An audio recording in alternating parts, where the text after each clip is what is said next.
Situation ये है that I am a weak woman trying to be a self independent woman, but in that process I am just realising that I have started supporting nepotism. In fact I want to be a nepo kid. I am jealous of them कि मुझे अब अपनी मेहनत का फल नहीं चाहिए, मुझे बीकेपी चाहिए, बाप का पैसा चाहिए. मुझे भी चाहिए कि मैं बैंक अकाउंट खोलूँ और उसमें पड़े हुए 1-2 लाख रुपए और मेरे को बर्थडे गिफ्ट्स में आईफोन मिल रहे हैं एंड बिना किसी मेहनत के. मेरे को पता है मेरे पापा का बिजनेस है तो मुझे कुछ करने की ज़रूरत नहीं एक्सेप्ट अपनी ज़िंदगी इंजॉय करना. अगर मुझे टाइम ट्रैवल का मौका भी मिले ना तो मुझे कहीं नहीं जाना, मुझे सिर्फ अपने दादाजी के पास जाना, क्योंकि उनने मुझे बोला हुआ था बेटा पहाड़ हमारी ज़मीन थे. क्वेश्चन मेरा ये है कि वो पहाड़ों की ज़मीन हम तक क्यों नहीं आई? वो बीच में क्या सर्किट ब्रेक हुआ जो आपकी ज़मीन मेरे बाप तक नहीं पहुंच पाई, जिसके वजह से वो मेरे तक नहीं पहुंच पाई? मैं भले ही टाइम ट्रैवल करके कोई सुंदर सी जैसे विष्णु जी ने अवतार लिया था, शिव जी ने, वो जो भी थे, मैं भी एक सुंदर सी औरत का अवतार लेके अपने दादाजी को सिड्यूस करती एंड देन वहीं पे वो कॉन्ट्रैक्ट रद्द करवाती जहाँ पे वो अपनी ज़मीन बेच रहे थे. वो कहाँ है आपकी ज़मीनें जो आपके बच्चों को इट्स नॉट लाइक कि मैं कुछ गलत कर रही हूँ, उनको खुशी ही मिलती है. अगर मैं बहुत सारे पैसे कमाऊंगी और मैं अपने बच्चों को दूंगी, ऑफकोर्स मुझे भी खुशी मिलेगी, मेरे पैसे कहीं वेस्ट नहीं हो रहे, मेरे बच्चों को भी अच्छा लगेगा. तो इट्स अ 2-वे थिंग है ना. तो मैं कुछ नुकसान नहीं करती.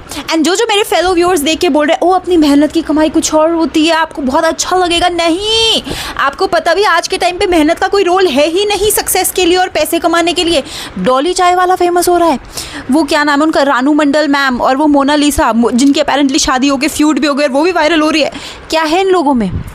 ये किस बेसिस पे फेमस हुए हैं? आप देख रहे हो लक फैक्टर बहुत ज़रूरी है. खुद सोचो, अच्छा लगता है छोटी मोटी प्रॉब्लम जैसे बस में धक्के, धूल, पसीना, मिट्टी, ये सब फेस करके बड़ी प्रॉब्लम्स फेस करते हैं हम. अगर मेरे पास बीकेपी होता तो बाप का पैसा, मेरी कोई बिजनेस कंपनी है, मुझे पता लग रहा है उसके स्टॉक्स गिर रहे हैं, वो डूब रही है, फिर मेरे पापा बोलते बेटा अब तुम्हें ही हमारा बिजनेस संभालना, और मैं बोलती कि हाँ पापा, तो मैं एक इमरजेंसी मीटिंग बुलाती. फिर मेरे को पता है मेरा कोई राइवल है जो मेरी कंपनी हड़पने के चक्कर में, फिर मैं उनको कुछ झांसा देती एंड देन फिर मैं कुछ प्लान बनाती, मैं एक एडवर्टाइजमेंट खोलती, मैं अपना एक ऐसे पीआर चलाती एंड देन फिर मैं उनको ऐसे उनका चुपचाप से वीडियो रिकॉर्डिंग कर लेती हूँ और उनका पूरा वो भांडाफाश कर देती है, फिर सबको एक्सपोज कर देती है उनको. या फिर जो बड़े लेवल का गवर्नमेंट ऑफिसर है जो मुझसे रिश्वत मांग रहा है और कुछ कर रहा है, फिर मैं उनको एक्सपोज करती हूँ और फिर मैं किसी थ्रू अपना काम निकलवाती हूँ. मेरी डेली बड़े बड़े पॉलिटिशियन से मीटिंग हो रही है क्योंकि मेरे पास बहुत पैसा है, मेरी चलता रहता है. फिर मेरी किसी नोन की शादी में से नरेंद्र मोदी जी आ रहे हैं, हाय, या फिर कोई ऐसा बड़ा पॉलिटिशियन या एक्टर्स डांस कर रहे हैं, just the vibe of it man. बड़ी बड़ी problems, how amazing would that be, नहीं?